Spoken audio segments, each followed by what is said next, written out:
Whoa! Feel the healing beat!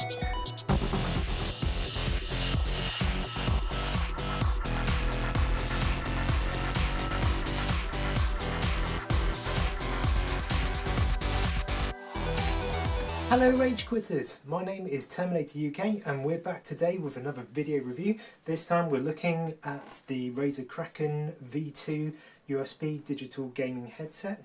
As the name suggests, this is version 2 of the Razer Kraken. If you remember before, we reviewed the Razer Kraken Chroma, which was the original version of this, and Razer have very kindly given us another review sample. This time is the version 2, so we're going to go through this particular device and see what improvements they have made.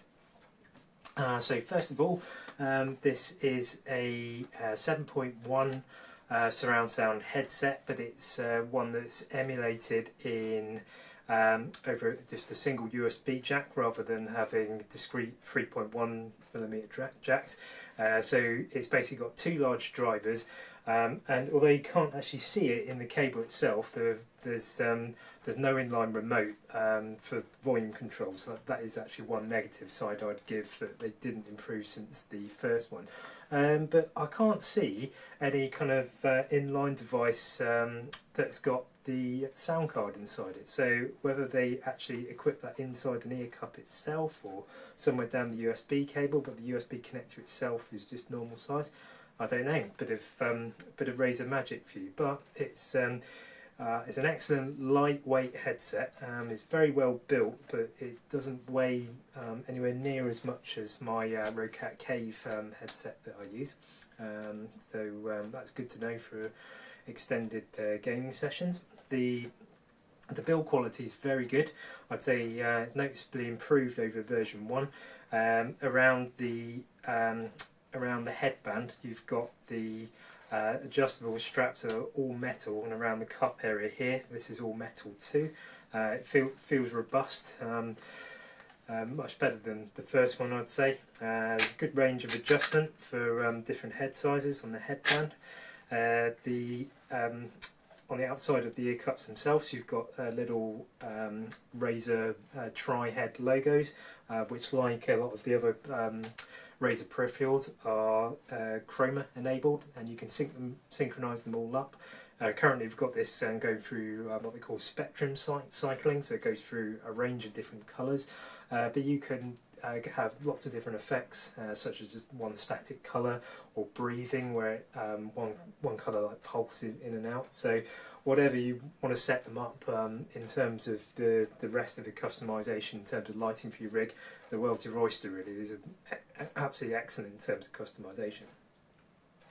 As well as the headset, obviously for listening itself, you have got a microphone that goes into the left hand ear cup. I really like this design because it retracts back for transport, and then basically you pull this out when you want to use it. The microphone is got like a flexible boom, so you can position it in many different angles.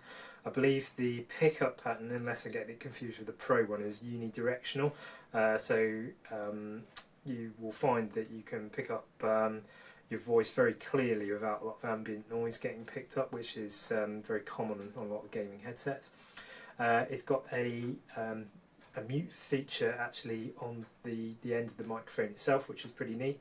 So if you just click it, you should be able to see it's got like a red light on the end which shows you that it's muted, and then you click it off and it comes off again. So the other parts of this headset before we go on to performance. So the top of the headset is it's got kind of like a braided mesh on the top here. I'm not sure if you can see this on the video, but it's quite like a cool and breathable material, so it's not too heavy on your head, and over extended gaming sessions it doesn't get too hot. The ear cups themselves are a really nice soft kind of leatherette. I think that's the right word, feel to them.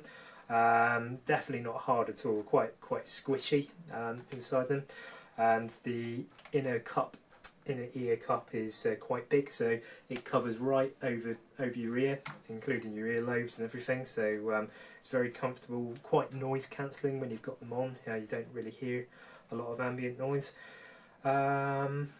And that's about it for the aesthetics. So yeah, we shall go on to the next portion of the review.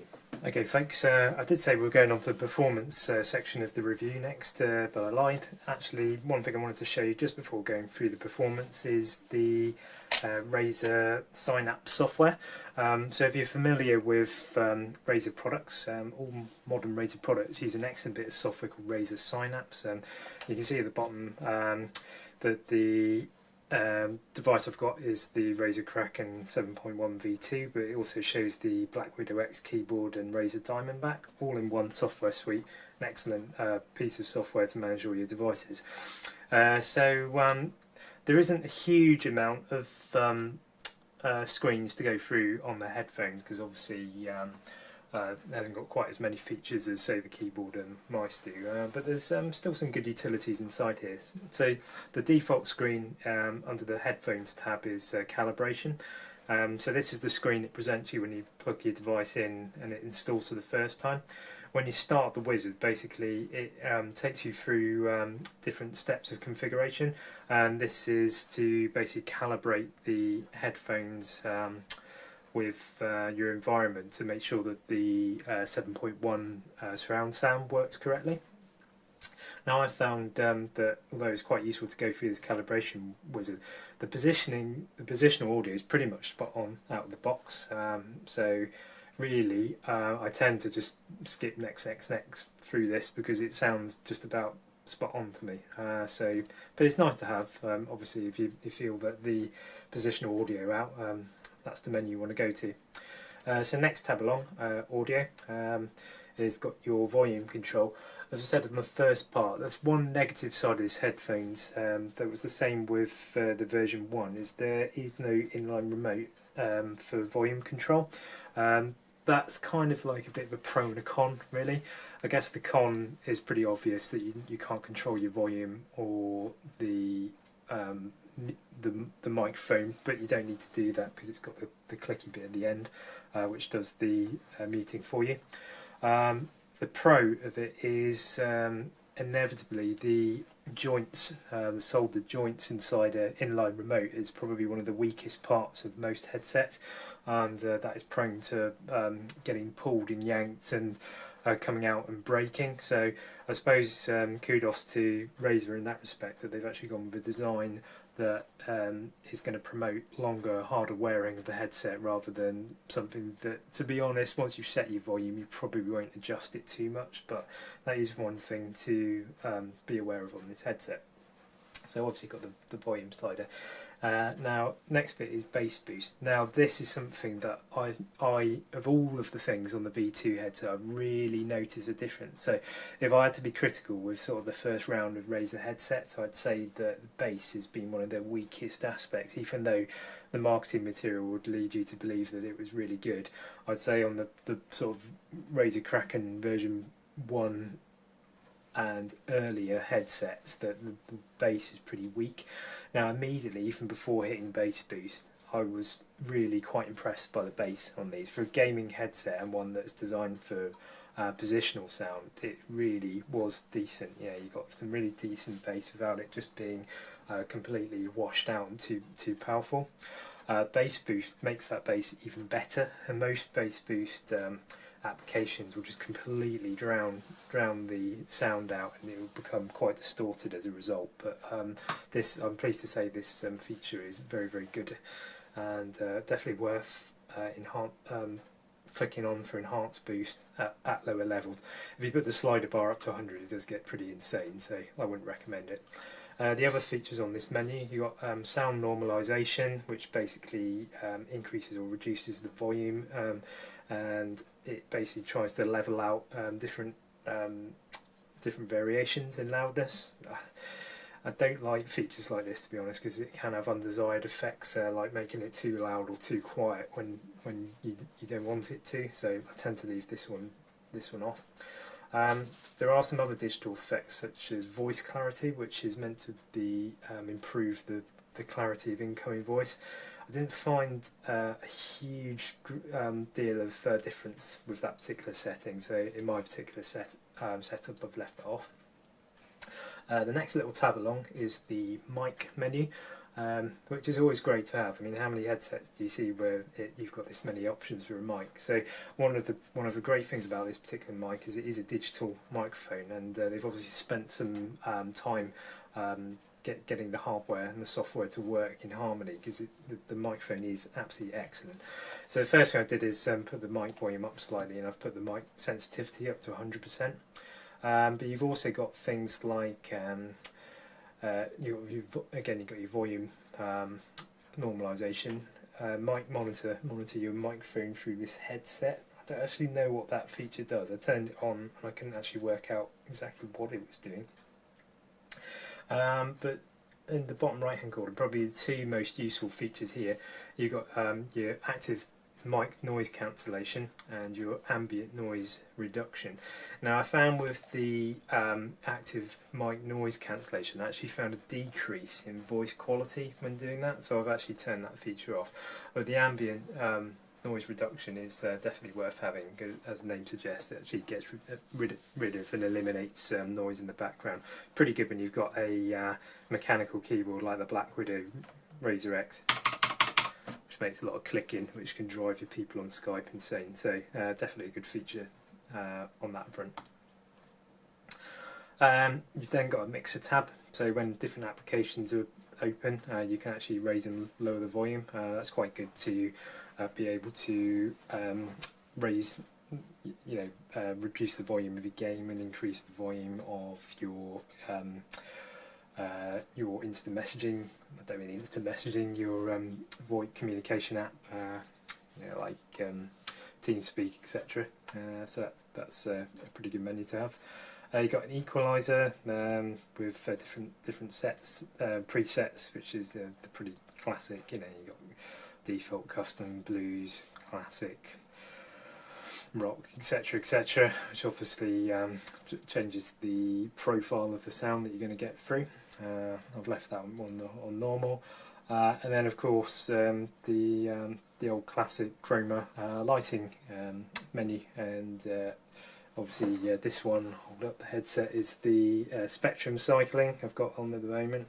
I can set that to static, see I've got it static white just like my other peripherals at the moment. You can have the breathing, which as you see will just go in and out. Oh, that one's actually set for green at the moment. Put that one over to white. There you go, you can see it sort of breathing in and out, and you can actually turn it off if you really want to, but I don't really understand why you'd get a gaming headset with lighting on it and turn it off, but horses for courses, I guess. And finally, the last tab, like the other Chroma peripherals, is you've got your Chroma apps. Hopefully we've got Overwatch on this, so goodness knows what happens. You'll probably see this on the picture-in-picture, my headset flashing away as I'm on hero select screens and stuff, but we'll soon find out. If it's anything like the keyboard and mouse, it's pretty spectacular with Overwatch, where your colours change depending on the hero that you pick, and certain keys are highlighted, and yeah, it gets pretty crazy. So we'll see what happens with that. Right then, so let's go on to the performance. Welcome back, everybody. This is going to be our performance section of this video review. So we're going to go straight into a game of Overwatch to try and demonstrate these particular headphones. So this is obviously going to be testing sort of the positional sound. So we're going to try and use our sound to find out where our enemies are. Of course, what better character to go with than Lucio, listening to his healing beats. And but it must be said that as well as the in-game sound, the actual performance of the headset, and I'm not an audiophile, for just normal listening to music, was absolutely exceptional compared to the version 1 of this headset. Really good, enjoyable experience. As I say, the bass is now so crisp and clear, it's much more punchier. There didn't seem to be too much difference between enabling 7.1 and just normal sort of 2.1 speaker setup when listening to music, which is surprising, because most of the time when you're actually listening to music, enabling a surround sound actually ruins the experience, but not in this case. It's almost like it was automatically toggled off.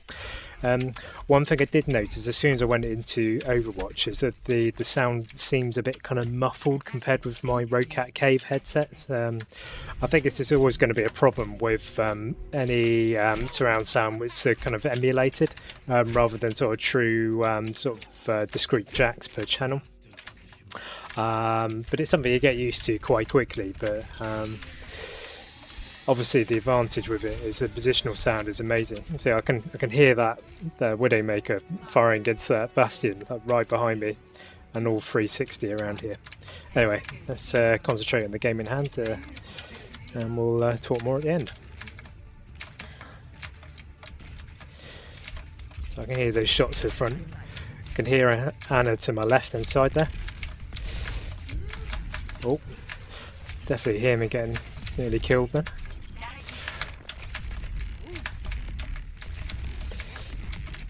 Oh, can hear someone behind me. Boop.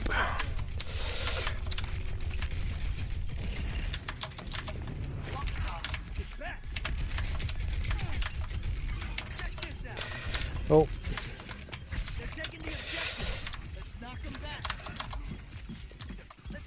Oh, bloody hell, where's our team gone? Oh no, it's McCree. Oh, take that, McCree. Boom. I heard you. I heard you. Oh crap, wrong one. Sorry folks. Hope we all die, but it seems to be alright.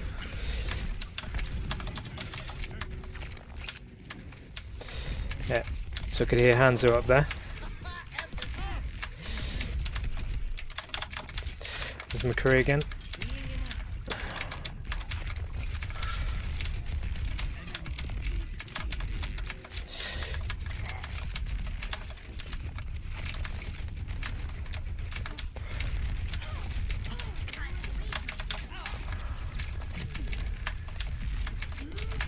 Oh crap, I got taken out by Hanzo.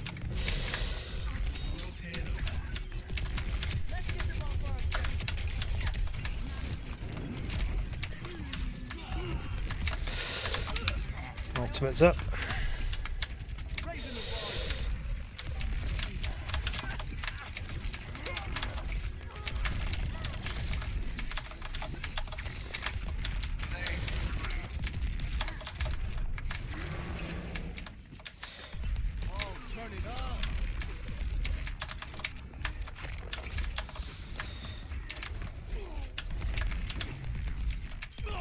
Ho ho!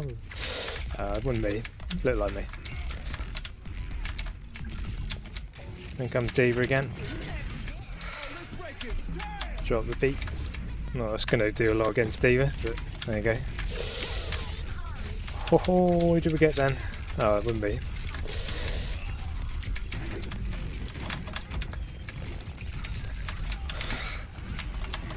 Oh no, no, it's a high noon. Ooh, just got out there. Ooh, that was a good speed boost, wasn't it?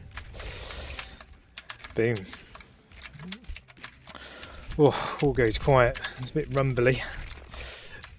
It might have the bass boost up just a wee bit too loud. The positional audio is quite good, but I feel a tiny bit confused as opposed to like a real 7.1 surround sound. When everything's going off, it's a little bit hard to determine where everything's going.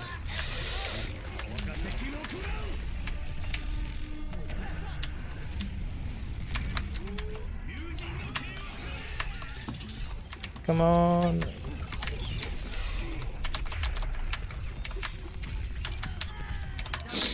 Oh, boop.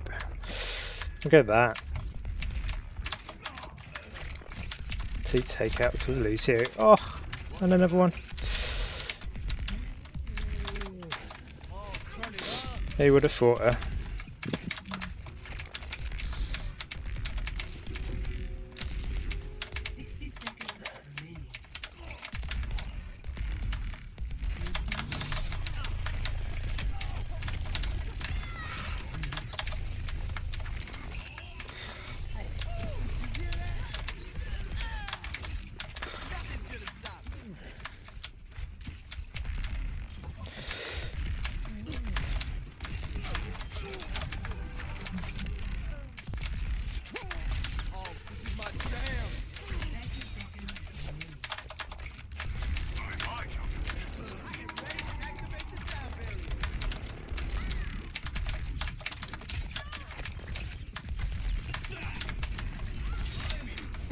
Oh, I didn't get him.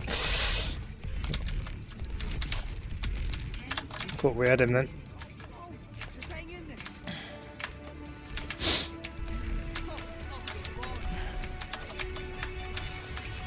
Drop the beat. Boom. Look at that. Good round. Oh, didn't see her. Smash. Oof, good round. Good round. Good positional audio. Good game.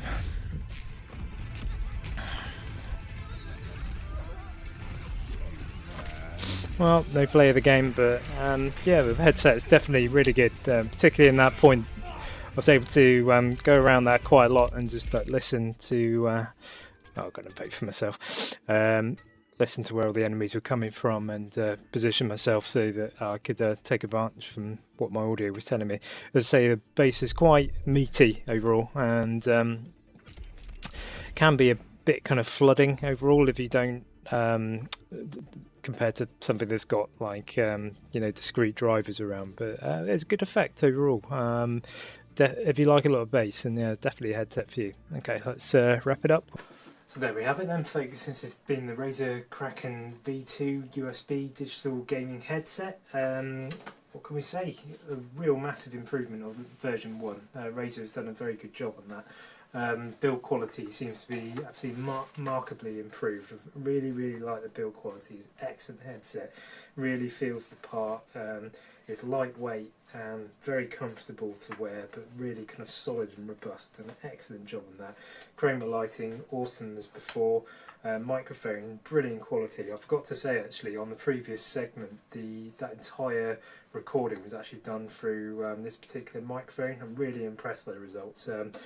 I need to set up the noise cancelling because I found that the keys were quite clicky in that one, so that probably wasn't the best demonstration.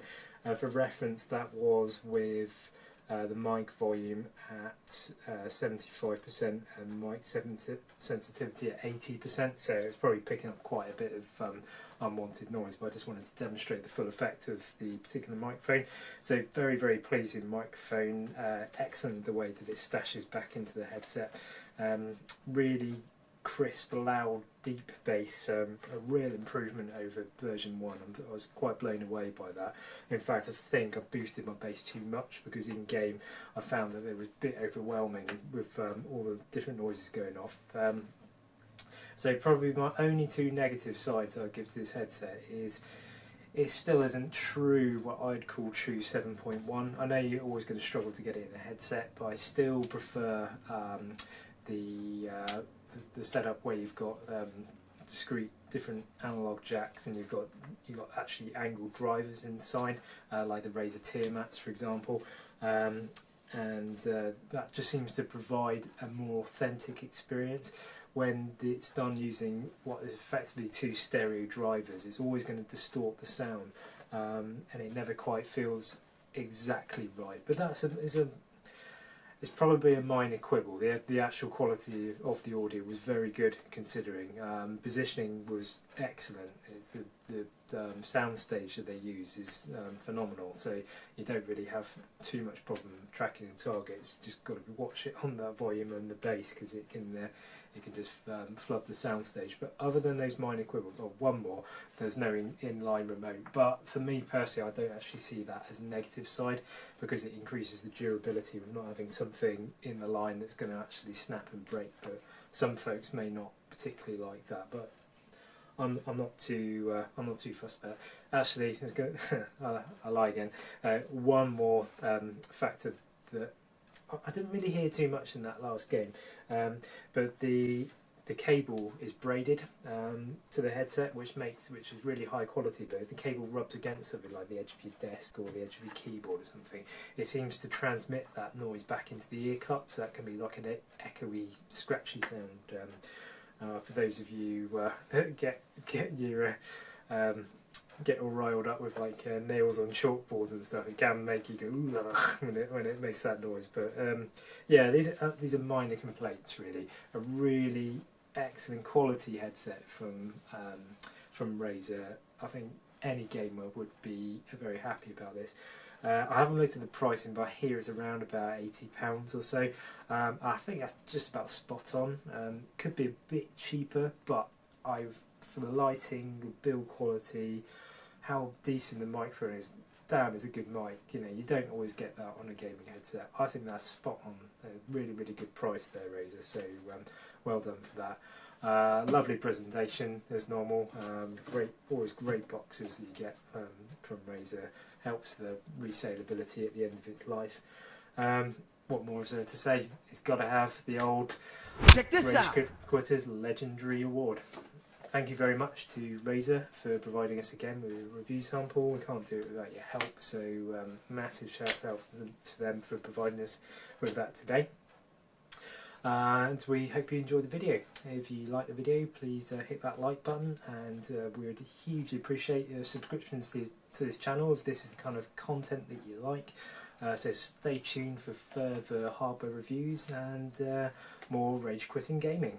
I've been TerminatorUK. Peace out.